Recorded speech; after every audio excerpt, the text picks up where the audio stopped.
Hi, నేను మీ Mereen Peerzada. Congratulations for Volga videos. Congratulations Volga video for 17 million. షష్టి పూర్తి చక్కగా టైటిల్ చాలా ప్యూర్ తెలుగుదనం ఉట్టిపడుతుంది. పోస్టర్స్ కూడా చాలా బాగున్నాయి. సడన్గా నాకు ఇంత నుంచి అక్కడ కూర్చున్నప్పుడు శతమానం భవతి సినిమా అంటే చాలామంది మీతో డిస్కస్ చేశారో లేదో నాకు తెలియదు, కానీ శతమానం భవతి సినిమా కూడా ఇలాగే పోస్టర్స్ కానీ లేకపోతే ఆ టైటిల్స్ కానీ అలాగే ఉంటుంది. దాంట్లో కూడా అంతే జయసూద్ గారికిను అండ్ ప్రకాష్ రాజ్ గారికి పెళ్లి చేయటానికి అందరూ కలుస్తారు. సో అంటే కొంచెం ఎక్కడో మ్యాచ్ అవుతున్నాయి సిమ్టమ్స్ అలా. సో ఏంటి మీరేం చెప్తారు? అలాగే ఉండబోతుందా లేకపోతే కొంచెం ఉన్న స్క్రీన్ ప్లేలో ఏమైనా మార్పులను చేయబోతున్నారు? లేదండి, అసలు దానికి దీనికి కంపారిజన్ ఉండదు. మెయిన్ కంపారిజన్ దీనికి ఉంటే ఓన్లీ షష్టి పూర్తి మీద ఉంటుంది. బికాజ్ ఆ సినిమాలో షష్టి పూర్తి ప్రకాష్ రాజ్ గారికి జయసూద గారికి జరుగుతుంది, అండ్ ఇక్కడ రాయన్ ప్రసాద్ దర్శనం గారికి మేము షష్టి పూర్తి చేస్తున్నాం అనేది అదొక కామన్ పాయింట్ రిలేట్ చేసుకుంటే అదొకటే కంపేర్ చేసుకోవచ్చు తప్ప ఆ సినిమా డ్రైవ్ వేరే, ఈ సినిమా డ్రైవ్ వేరే. ఆ సినిమా సాంగ్స్ మనం ఆల్రెడీ విన్నాము, సినిమానే చూసేసాము. మా సినిమా సాంగ్స్ మన టీజర్ గ్లిమ్స్లోనే మీకు అక్కడ తెలిసిపోతుంది. ఆ పోస్టర్ని బేస్ చేసుకొని ఆ సినిమా ఫీల్ వస్తుంది అని అందరూ మీరు అడగడం కాకుండా చాలామంది అడిగారు ఇలా. బట్ ఈ పోస్టర్ సేమ్ ఆ పోస్టర్ చూస్తే ఆ ఫీల్ వస్తుందని అడిగారు చాలామంది. సో పెళ్ళికి సంబంధించిన పోస్టరు మీరు షష్టిపూర్తి అయినా పెళ్ళి అయినా ఇలాంటి పోస్టరే ఉంటుంది.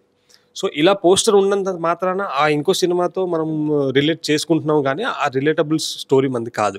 అండ్ ఇంకోటి నేను ఇంకా నాకు హ్యాపీనెస్ ఎక్కువ పెరుగుతుంది. బికాజ్ ఒక మంచి సినిమా, ఒక బ్లాక్ బస్టర్ సినిమాతో మా సినిమాని కంపేర్ చేస్తున్నారు. ఇంకా మంచి ఆనందం, అది ఇంకా పాజిటివ్ యాడ్ అవుతుందని నేను ఫీల్ అవుతుంది. And first director Pavan Prabhas గారు సో స్టోరీ చెప్పినప్పుడు మీరే హీరో అని చెప్పారా, లేదా యాజ్ అ ప్రొడ్యూసర్గా మీకు స్టోరీ చెప్పి హీరో కోసం బయట వెతికినప్పుడు ఎవరైనా రిజెక్ట్ చేయటం, సో స్టోరీ బాగాలేదని, టైం బాగాలేదు అంటే వాళ్ళ షెడ్యూల్ కుదరలేదని ఇలా చేయటం వల్ల లేదు ఇది నేనే చేస్తానని మీరు ఫిక్స్ అయ్యారా? సో దాని వెనక ఏం జరిగింది? లేదండి, డైరెక్టర్ గారు ఫస్ట్ నా దగ్గర నరేషన్కి వచ్చినప్పుడు నేను యాజ్ అ ప్రొడ్యూసర్ అని కూడా తెలియదు ఆయనకి. ఆయన వచ్చింది ఈ సినిమాలో ఈ లీడ్ మీరు చేయండి ఈ క్యారెక్టర్ అని ఆయన అదే చెప్పడానికి వచ్చారు. దాని పరంగానే నేను కూడా కథ విందామని పిలిచాను. కథ విన్న తర్వాత నేను అడిగాను, ఇప్పుడు మీరు మళ్ళీ అడిగారు ఆయన, ఎందుకంటే ఐ వాజ్ షాక్. ఇంత స్పాన్ ఆఫ్ కథ నాతో చేద్దామని ఆయన వచ్చాడు.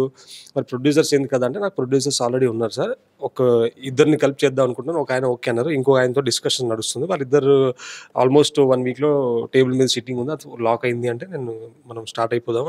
మరి మీరు ఇంత పెద్ద స్పాన్ ఆఫ్ లెవెల్ కథ చెప్తున్నారు, అంత పెద్ద బరువు మోసే క్యారెక్టర్ ఉంది, మరి నేను చేయగలనని మీకు నమ్మకం ఉందా అంటే, సార్ నేను ఆల్రెడీ మీరు ఒక సినిమా చేసిన అది రిలీజ్ అవ్వలేదు, ఇంకా రిలీజ్ ఉందని విన్నాను, ఆ పోస్టర్స్ చూశాను, ఆ ఫొటోస్ కూడా తెప్పించుకొని చూశాను, నాకు ఎక్కడో పర్ఫెక్ట్ అనిపిస్తారు సార్, పర్ఫెక్ట్ అనిపించారు మీరు, అందుకనే మీకు నరేషన్ ఇవ్వడానికి వచ్చాను. అండ్ నేను వచ్చింది అదే ఆర్టిస్ట్గానే మీతో చేయించుకుందామని వచ్చానని చెప్పారు.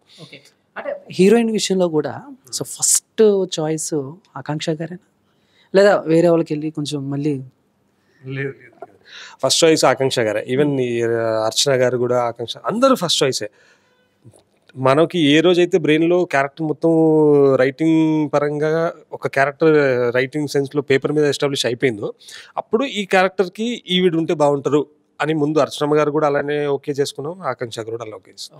ఎవరు సెకండ్ ఆప్షన్ ఆడ మూడో ఆప్షన్ ఇంకెక్కడికి వెళ్తే వాళ్ళు రిజెక్ట్ చేస్తే మీ ఇక్కడ రావడం అలాంటి ఏం జరగలేదు. అండ్ హాయ్ ఎవ్రీబడి, నేను మీ Harshavardhan. Congratulations Volga videos. Very hearty congratulations to Volga videos. Volga ప్రేక్షకులందరికీ Congratulating Volga Video for achieving 17 million subscribers. Please subscribe Volga videos. Congratulations to 17 million subscribers. Congratulations అండి. Congratulations. Please do subscribe to Volga videos.